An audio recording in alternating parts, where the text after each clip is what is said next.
My dear students, today we are going to discuss about the strut subjected to the compressive axial load or axial thrust and a transverse uniformly distributed load of intensity W per unit length. Okay, so I will write here strut subjected to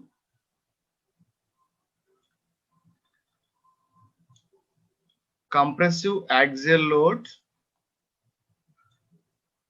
or axial thrust and a transverse uniformly distributed load of intensity W per unit length.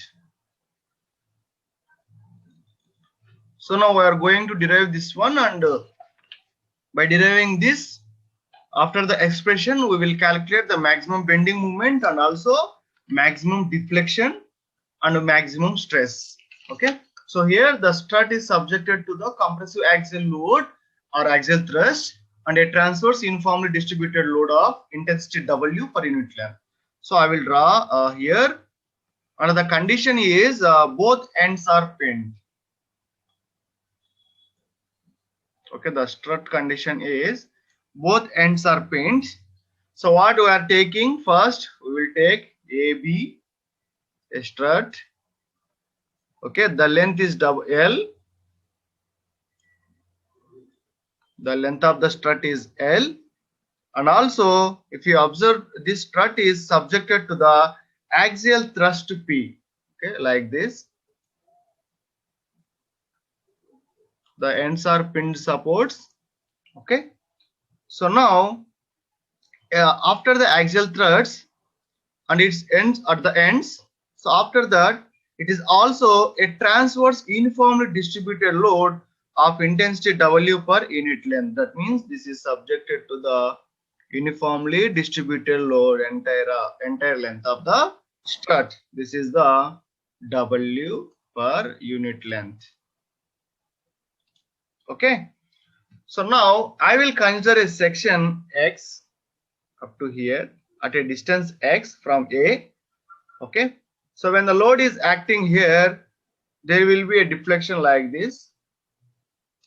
At the section, the deflection is nothing but Y, and at the center, it should be Y max. Okay, and the length is up to here, up to the center is L by 2. And also the reactions, this one and this one, that is RA equal to WL by 2, RB equal to WL by 2. I think you people know already how to calculate this one. Okay, now from this data, so I will write the moment equation. So how the moment will happen, you see, if I consider a section up to the at a distance X from the end A. Okay, so that what happens, P into Y. Okay, so this is a clockwise direction, we will take minus, this is the P into at a distance Y. Then the W, the load is acting here. For suppose this is a W, we know W into at a distance X, W into X by 2. Okay, when you convert into the point load. Okay, next here this load, there is a load to the upward direction, that is a reaction, W into L by 2, WL by 2 into it at a distance is X. Okay, so here P into Y is 1, the second one is W into X by 2, this load, and from bottom to top this one is WL by 2 into X. I will write here. Okay, minus P into Y plus W into X by 2 minus W by 2 into X. So that is nothing but M equal to minus Py plus Wx square by 2 minus WLx by 2. So this is our moment. Okay. So now we know already the bending moment. So this one we take it as a equation number 1. Okay. So the second one, the bending moment, also we know that m equal to ei into d square y by dx square. Okay. By differentiating the above equation 1. So now differentiate equation 1. What is our equation 1 is nothing but m equal to minus py plus wx square by 2 minus wlx by 2.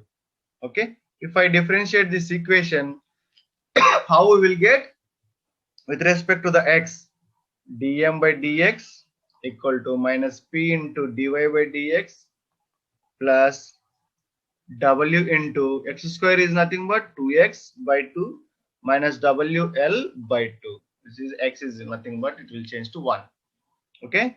So I will write clearly, that is dm by dx equal to minus p into dy by dx plus here 2 and 2 cancel, then wx minus wl by 2. So this is the dm by dx once if you differentiate the movement. Okay. If you differentiate above the again this equation, what happens? So our equation is, now we got dm by dx equal to minus p dy by dx plus wx minus wl by 2. Now differentiating the this equation again, what happens? It will change d square m by dx square minus p into d square y by dx square. Okay, plus w into 1, that is w, this is 0. Okay, so we got this equation now finally. Okay, the thing is that if you observe this equation, okay, m equal to ei into d square y by dx square, from this d square y by dx square equal to what happens, m by ei. Okay, so my dear students, m equal to ei into d square y by dx square. If you want to know the d square y by dx square, you send ei to the left hand side to the numerator. Then you will get d square y by dx square equal to m by ei. Now you will substitute this one, the d square y by dx square, with replace with the m by ei. Okay, now I will write clearly. So we have a equation d square m by dx square minus p d square y by dx square plus w. Now since d square y by dx square equal to m by ei, now I substitute here. So what happens? I will write again, d square m by dx square equal to minus p into m by ei plus w. Okay. So if you write clearly, what happens if you send this one to the left hand side, d square m by dx square plus p by ei into m equal to w. So this is the equation we got finally. Okay. So my dear students, if you observe here, okay, this one we got. So for this equation, this is the final equation. So for this equation, we have to write the solution. Okay. So previously this one we got like the d square y by dx square plus p by e into y equal to w, like that we are getting. But here it is in place of y we are getting the moment m. Okay. So now for suppose if I write like alpha square equal to square root of p by ei, then alpha equal to square p by ei. Sorry, alpha square equal to p by ei, then alpha equal to square root of p by ei. So then what happens? D square m by dx square plus alpha square m equal to w. So like this you will get. But now we will write directly the solution for this one. In the previous classes we calculated so many times. So I will write directly the solution for the above equation. The solution of the above equation, that is nothing but m equal to c1 cos alpha x plus c2 sin alpha x plus w by alpha square. Here alpha is nothing but we taken here square root of p by ei. Okay. I will substitute that one. C1 cos square root of P by EA into X plus C2 into sine alpha is nothing but square root of P by EA into X plus W into EA by P. Why? Because alpha square is P by EA. Okay. If you send EA to the numerator, you will get here like this. Okay. So now finally I will write this equation m equal to C1 cos square root of P by EA into X plus C2 sine square root of P by EA into X plus W into EA by P. So this is our final equation. Okay, the m equal to, we got this one. So simply we substituted the alpha value. We know the solution, that is the m1 equal to c1 cos alpha x, c2 sin alpha x plus w by alpha square. So we know alpha is nothing but square root of p by ea. We simply substituted here. Now, if you need the slope, or suppose dm by dx, so we have to differentiate this equation. Now I will differentiate this one. Dm by dx equal to minus c1 into square root of p by ei sine of x into square root of p by ei. So how we got this one here? So cos, if you differentiate the cos theta is nothing but it will change to the minus sine theta. Then the constant will be come like this. Okay. Yeah, c1 into square root of p by e8 sin x into square root of p by e8 plus c2 into square root of p by e8 cos x into square root of p by e8 plus 0. 0 is for this one. Okay. This term is completely 0. So here for sin theta, it will be changed to the cos theta if you differentiate. Okay. So now I will write clearly this equation. Dm by dx equal to minus c1 square root of p by ei sin x into square root of p by ei. Okay. Plus c2 into square root of p by ei into cos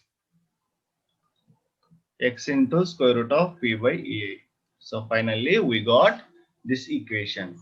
Now from these two equations, from the differential equation, the solution of the differential equation and this equation, now we have to calculate the C1 and the C2 values. Okay, by using the boundary conditions. Now the boundary conditions are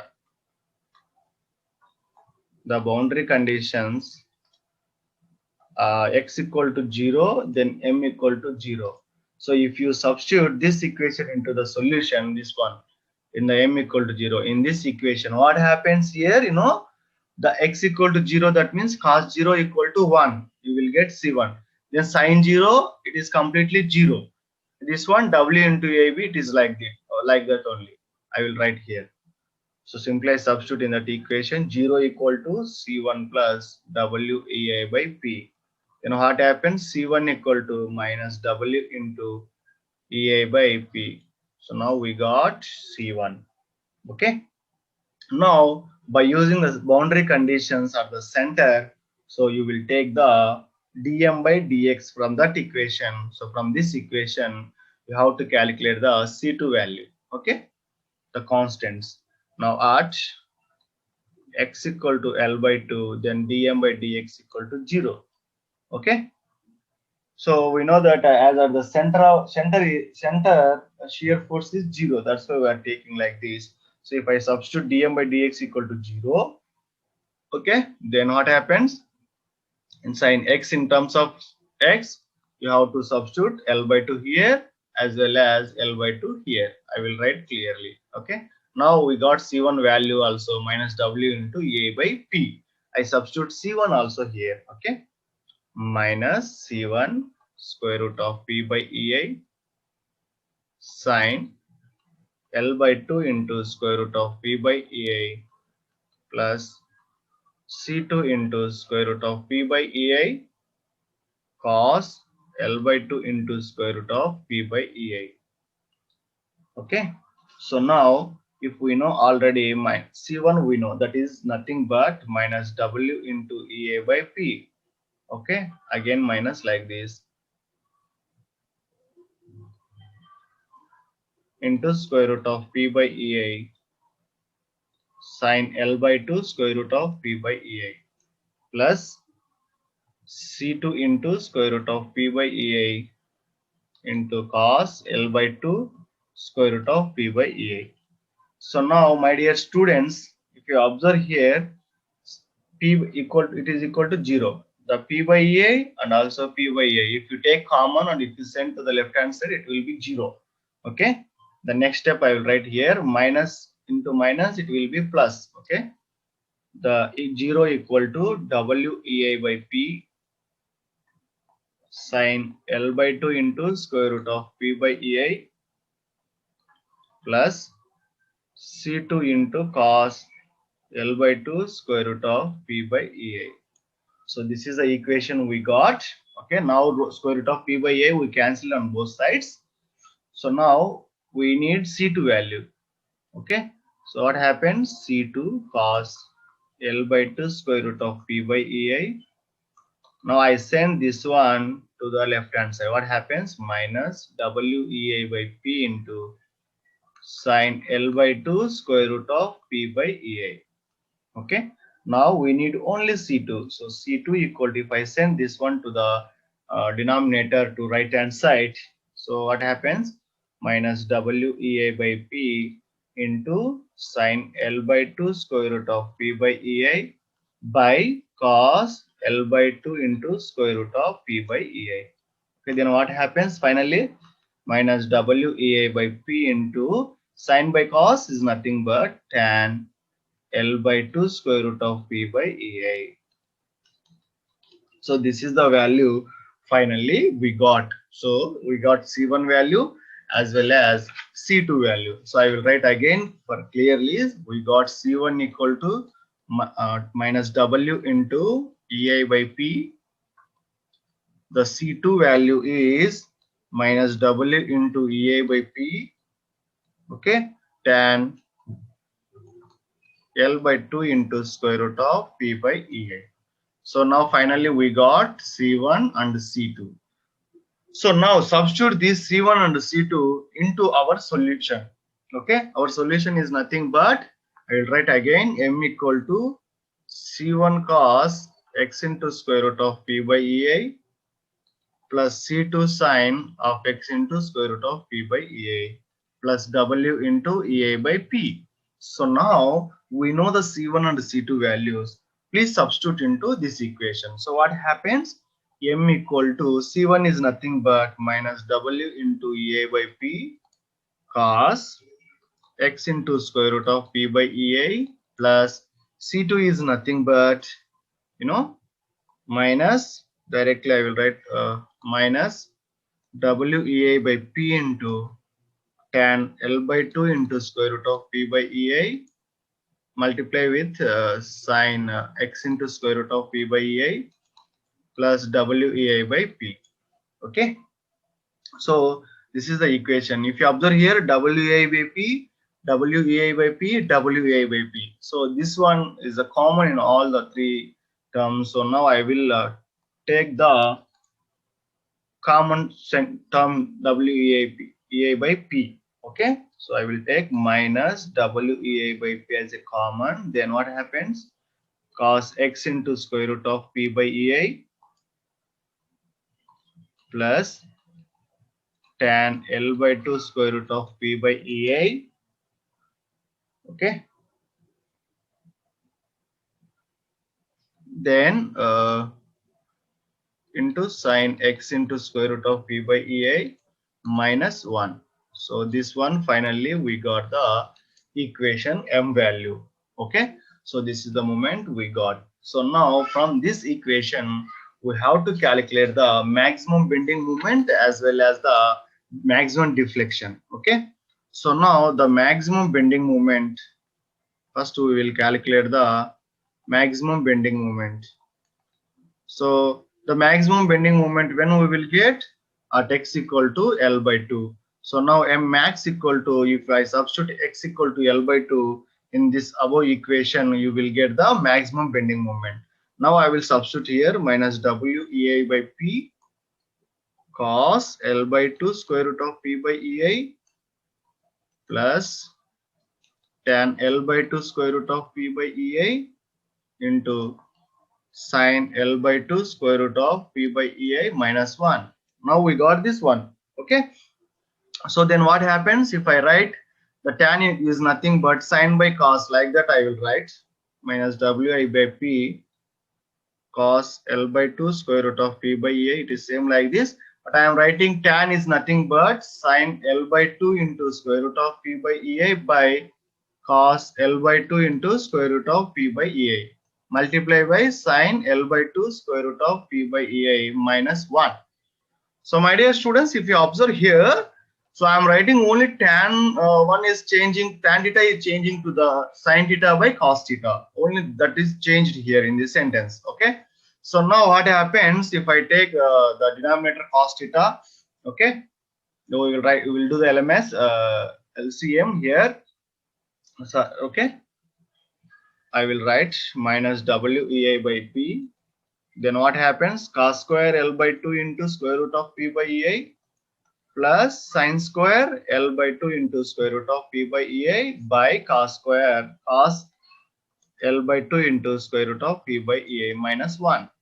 So minus WEI by P, it is what happens? Cos square theta plus sine square theta, that is nothing but 1 by cos L by 2 square root of P by EI minus 1. So if I write what happens, minus WEI by P into 1 by cos theta is nothing but secant L by 2 square root of P by EI minus 1. So this is the M max whatever we got. So my dear students, we simply substituted the maximum bending moment at x equal to L by 2 in the above equation. We don't do anything. Then we change tan theta equal to sine theta by cos theta. Then if you see this one, if you cos square theta plus sine square theta is 1. Okay. Finally, we got this one. Next, we have to calculate the maximum deflection. The maximum deflection is, if you know, the corresponding maximum deflection is y max. It is obtained from the equation 1. The equation 1 is nothing but we know already, that is m equal to minus py plus wx square by 2 minus wlx by 2. Okay, we know this equation. From this equation, here you know m equal to m max. For 1 second. So m equal to m max, then y equal to y max, then x equal to L by 2. So please substitute these values in this equation. You will get the maximum deflection. Okay. So I will write here m is m max minus p into y max plus w by 2. If you convert into, if you substitute x equal to L by 2, this is nothing but L by 2 whole square minus WL by 2 into L by 2. So what happens here? Minus P into Y max plus WL square by 8 minus WL square by 4. If you do from this one, what happens? Minus P into Y max plus WL square by 8. So this is the M max we got here. But we know already M max. What is the M max? M max is minus WEI by P into secant L by 2 into square root of P by EI minus 1. So now, if I substitute this equation, okay, or if you, this M max we got here, again here M max we got here. So now equate both one, okay, equating the two values of M max. What happens? I will write clearly here. Minus P into Y max plus WL square by 8 equal to minus WEA by P secant L by 2 square root of P by EI minus 1. So now if I send this WL square by 8 equal to right side, what happens? P into Y max equal to WEI by P. Okay. Secant L by 2 into square root of P by EI minus 1. Okay, then if you send to this one, what happens? So here minus and minus, it will be cancel. Then the positive one, the plus WL square by 8, if sent to right side, it happens to WL square by 8. Okay, then Y max equal to what happens? WEI by, if you send the P value to the denominator, it should be WEI by P square. Okay, if you take common, secant L by 2 square root of P by EI minus 1 minus WL square by 8P. So this is the maximum deflection value. So simply we substituted, we equating the both equations. Finally, we got this one. Now from this one, we have to, after this calculation of the maximum deflection, we have to calculate the maximum stress value. The last one, the maximum stress. The maximum stress equal to, we know already, that is sigma naught plus sigma B. Okay, sigma naught is nothing but P by A plus sigma B is nothing but M max by Z. So where if you see, what about M max? M max by Z equal to, Z we know that is the section modulus is I by Y, YC. If you send this one, M max into YC by I. So like this, you have to calculate the maximum stress value. So this is the derivation for the strut subjected to the compressive axial load or axial thrust and a transverse uniform distributed load of intensity W per unit length. Okay.